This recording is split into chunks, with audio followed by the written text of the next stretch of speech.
Hi everyone, welcome back to Watch in the Box. Are you ready to see our favorite new arrivals of the week? Come check them out. Justin and Brandon, lovely to see you. Hey, thank you. Good to be here. You guys are back to talk some watches with me. I greatly appreciate it. So we've got a fun one today. Yeah. We are doing everything but Rolex. So this means we are showcasing our top new arrivals of the week that have nothing to do with one of our favorite brands. So we're gonna highlight some of the watches that we don't always get the chance to talk about today. Yeah, I'm excited about this one. Me yeah, too. Before we do this, I always gotta ask, what are you guys wearing on your wrist? Brandon, you wanna kick it off? Yeah, sure. let's see. I'm wearing a Speedmaster, reference 145022. It's from the mid-70s. Yeah, just a nice, clean example.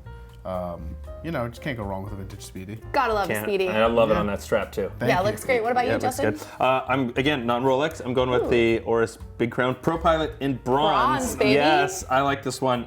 See a lot of bronze dive watches. I love the fact that we're starting to see it in some other watches than dive watches. I'm a big fan, and anyway, I think this one just has a good look all around. Great choice. What do you got on today? So I have on a Patek Philippe, a Calatrava. This has a kind of a cool classic. hobnail bezel. You got a nice little date window over at 3 o'clock too. It's from the early 90s, so. Really clean, really classic. Thank you. You know I love a good dress watch. Yeah. So, best new arrivals of the week. Yes. Justin, you're bringing it in for the guys for the modern watch. Brandon, you're holding it down for the vintage side, and I, of course, will always represent the ladies. So, waste no more time. Justin, do you want to kick this off, please? Yes. So, non-Rolex, we're going Grand Seiko. GMT. I love this watch. I think it's so beautiful.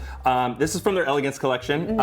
You know, it's 39.5 millimeter, high beat movement, but really, let's get to the point of it. The dial. This dial was, I mean, a lot of the Grand Seikos are designed with, you know, some inspiration from nature or something. Yeah. And this one is, it was inspired by the season after the rainy season in summer when the light comes and hits the water, and then you get that really bright, hard light kind of shimmering across a lake.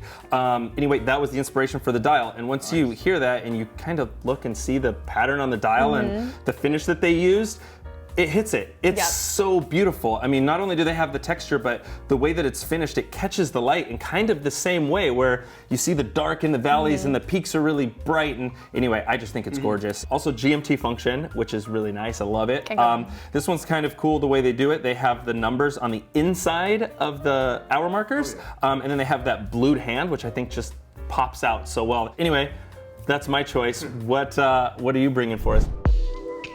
All right, you guys have asked. Bringing this one for the ladies. Justin, you're kind of like kicking it off with the blue side, so I will continue it. So I have a ladies cocktail, I know. This is very vintage, so excuse me for stepping into the vintage pool today. This is from a brand called Laykin at Sea. So they kind of got their start in Hollywood during sort of the like era of Hollywood films. So this specific one comes in at 22 mil. You've got gorgeous blue lapis all over the dial. It's 18 karat yellow gold as well. And then it carries through to the bracelet that also have some diamonds that kind of separate. So very dainty, but gorgeous. This one perfectly closes and fits a 6.5 wrist. So you gotta kind of be the perfect wrist for it. But again, a little bit of that jewelry piece, kind of unique. It's different, which I love. I mean, when you see that, you probably don't know what it is off the bat unless you happen to be familiar with the brand and the watches. I don't want to say a diamond in the rough, but definitely a little bit under the radar that I'm hoping to bring a little bit of light to. Absolutely something we don't see every day. Agreed.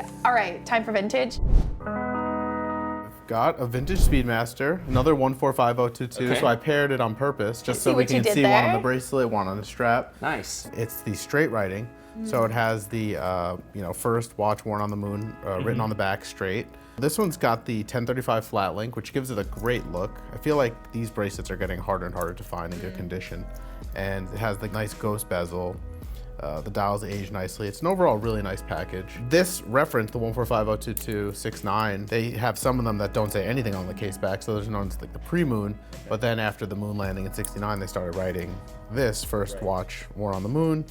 And then eventually they went to this style, which they still do today. Yeah, very cool. That straight writing's kind of cool. It's a little snapshot, little history snapshot. It was like the first one, right? And as a collector, that's a desirable feature that you're on the lookout for. Yeah, so this is my favorite arrival of the week. It's nice to see some non-Rolex in the vintage world. I mean, we see a lot of Rolex, but vintage, I think, sees so much Rolex spotlight that a lot of other amazing vintage watches get kind of overlooked. We hope you guys enjoyed our kind of options that just came in this week. So be sure to head over to bobswatches.com/new arrivals to see all of the other new arrivals that hit the site this week. And if you guys have any favorites, be sure to let us know in the comments. This was a fun one, you guys. Yeah, these are great. We will definitely be back next week with even more new arrivals. So until then, be well.